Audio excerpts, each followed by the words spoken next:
তুমি মিসওয়াক করা ফজিলত তো জানা,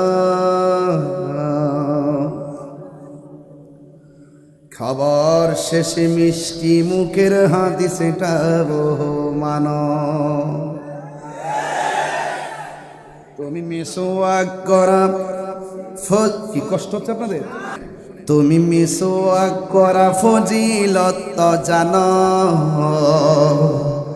খাবার শেষে মিষ্টি মুখের হাদিস এটা মানো। শুধু হক কথাটা উচ্চ সুরে বলতে পারো না, অন্যায় দেখে বারুদ হয়ে জ্বলতে পারো না।